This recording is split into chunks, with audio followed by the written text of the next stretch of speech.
Olá, conversarei a partir de agora com o ministro do Tribunal de Contas da União, Augusto Nardes. Ministro, o senhor foi sorteado relator aí de duas auditorias bem relevantes, uma sobre a enchente no Rio Grande do Sul e outra sobre o recente apagão em São Paulo. Verdade, eu tenho essa responsabilidade. O tribunal faz auditorias chamadas operacionais, que vê a eficiência do Estado, da União ou do município, e também faz auditorias chamadas de conformidade, vê a legalidade dos atos. E no caso de São Paulo, a Enel é a empresa responsável pela iluminação. E cabe à Enel entregar luz lá em São Paulo para o cidadão. E mais de 3 milhões de paulistas ficaram sem luz durante 5, 6 dias. Muitos restaurantes, hotéis perderam tudo. Em termos de alimentação, porque não tinha onde guardar, a iluminação não funcionou, houve chuvas torrenciais e a empresa demorou 5 dias, 6 dias para conseguir voltar à luz. E a consequência disso foi um prejuízo muito grande para quem trabalha com hotéis, restaurantes e até para o cidadão que tinha uma alimentação armazenada. E uma cidade como São Paulo tem 11 milhões de habitantes, e a Grande São Paulo também foi afetada, 21 milhões de habitantes, causa um transtorno enorme. Então eu fui lá para responsabilizar e eu estou em plena operação dessa auditoria. Devo voltar agora a fazer uma reunião com os 24 prefeitos da Grande São Paulo para avaliar essa situação. E lá atrás também houve problema do Rio Grande do Sul, uma enchente de grande repercussão, afetou também mais de 3 milhões de gaúchos, muitos municípios foram invadidos pelas águas, morreram muitas pessoas, próximo de 200 pessoas. Então, em São Paulo morreram pessoas. E o que fica claro é que falta uma boa governança de prevenção. E a tese da governança que eu venho pregando na nação brasileira, já faz 10 anos, é exatamente fazer prevenção, evitar que essas situações catastróficas, que cada vez acontecem mais, por causa da mudança do clima no planeta, possam continuar acontecendo e a gente possa fazer políticas preventivas. Por isso que eu criei, há 10 anos atrás, a tese da implantação da governança. Já aprovamos um projeto de lei na Câmara dos Deputados, agora está no Senado. Nós aprovamos essa lei, começa a se criar uma cultura de governança em toda a nação brasileira para que os municípios possam fazer essa prevenção. E a responsabilidade das prefeituras, no caso de São Paulo e também de Porto Alegre, no caso? Bem, não é somente do prefeito. No caso de São Paulo, a concessão é da Enel, que é uma empresa que recebe a concessão, cobra a luz e tem que entregar resultado para a sociedade. E aí o que aconteceu? Nós tivemos a prefeitura também sendo responsabilizada, mas na verdade a responsabilidade é da União, porque é o Ministério de Minas e Energia que dá a concessão através da Enel, que recebeu, que é uma concessionária, e que ela é fiscalizada pela ANEEL, que é a ANEEL, uma agência reguladora. Então, a responsabilidade é mais da União que da Prefeitura Municipal. Não que o prefeito não tenha a responsabilidade, também tem, mas cabe a gente agora fazer uma reunião com cada um dos envolvidos para ver de quem é a responsabilidade. A responsabilidade da concessão é da União, então é a ANEEL e a Enel. A Enel é a concessionária, a ANEEL é a agência. As agências reguladoras que passam essa concessão e que o Tribunal de Contas autoriza. Nós autorizamos as concessões, tanto de energia como de telefonia, de estradas, de ferrovias, de aerovias, tudo o que acontece na nação.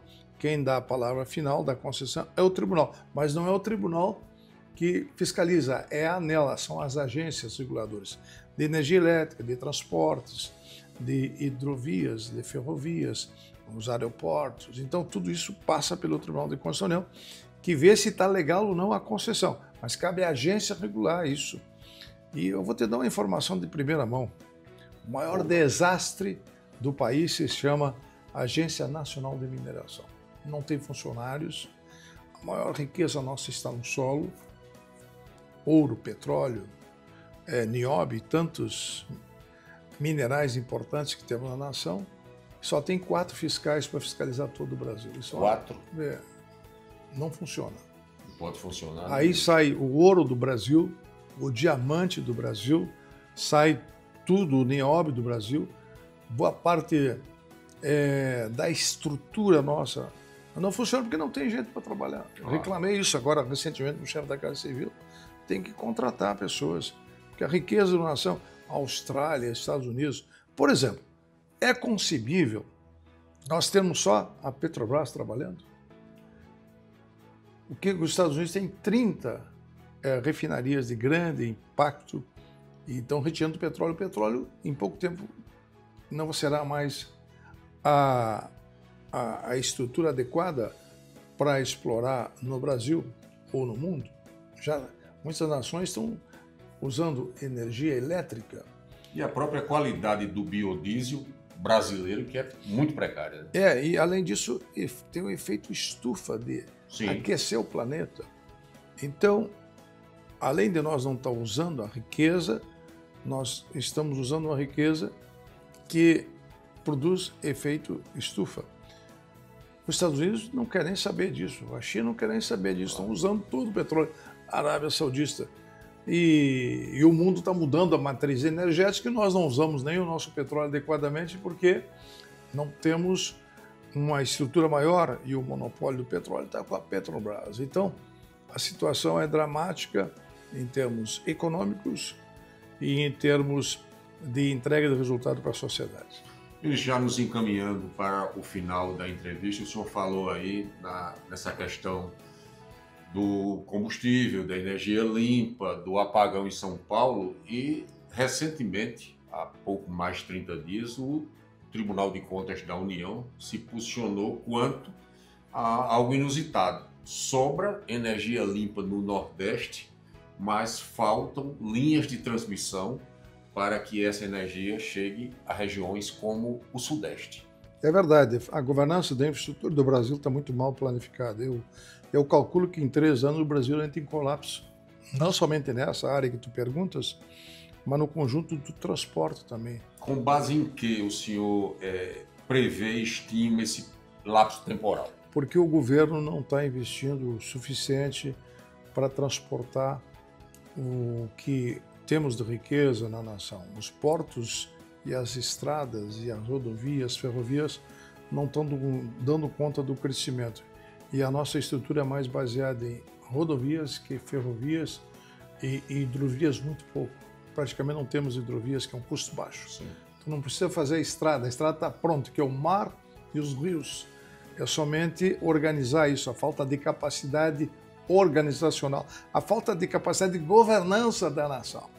Então, o país vai entrar em colapso em pouco tempo, porque enquanto a China está investindo 9% para a parte energética, especialmente estrutura para poder transportar a parte de infraestrutura, estrada, ferrovias, rodovias, de forma elétrica, nós estamos investindo apenas 1,5% do PIB.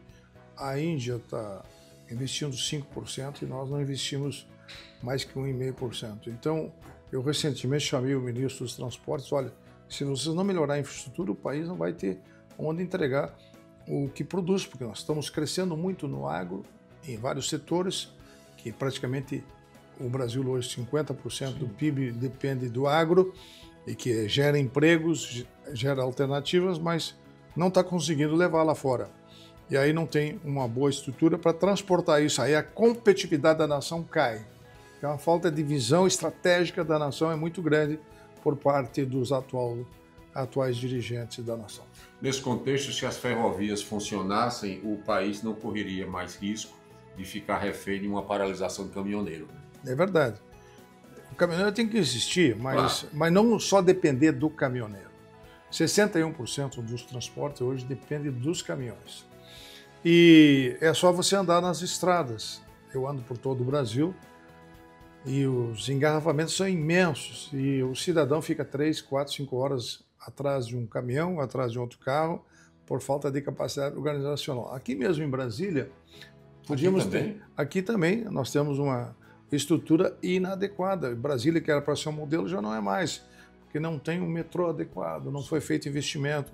As cidades circunferenciais de Brasília, as cidades arredores de Brasília estão crescendo, favelas em toda parte, falta de capacidade de visão estratégica dos nossos dirigentes, tanto da União como do Distrito Federal. Ministro, a última pergunta é como é que o senhor vê a iniciativa do Conselho Federal de Corretores de Imóveis em adotar um escritório nacional de integridade? Eu fico feliz porque eu fiz várias palestras sobre integridade para os corretores lá em São Paulo e em várias partes do Brasil, como fiz para todas as profissões. Eu estou trabalhando muito para implantar governança nas profissões. São 10 milhões de profissionais. Os conselhos federais são comandados por um conselho e tem um chamado Conselhão, que inclusive eu faço palestra essa semana para implantar a tese da governança. Se nós valorizar os profissionais, tanto os corretores, como os engenheiros, como os enfermeiros, como os médicos, e valorizar as profissões, nós estamos passando a ter uma cultura de integridade, de governança, de compliance, de avaliação de risco, de uma série de ferramentas que a governança possibilita passar confiança na entrega do resultado de um profissional.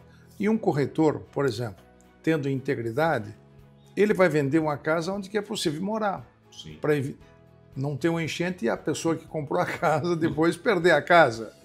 E acho que essa decisão do Conselho em nível nacional dos corretores é de grande valia, porque o corretor passa a ter credibilidade porque ele tem regras de governança dele proteger o cidadão. Isso é um exemplo fantástico que nós temos para o país. E não só o Conselho Federal, mas os regionais, eles terão também maior transparência, maior controle ali sobre a aplicação dos gastos, compliance, LGPD.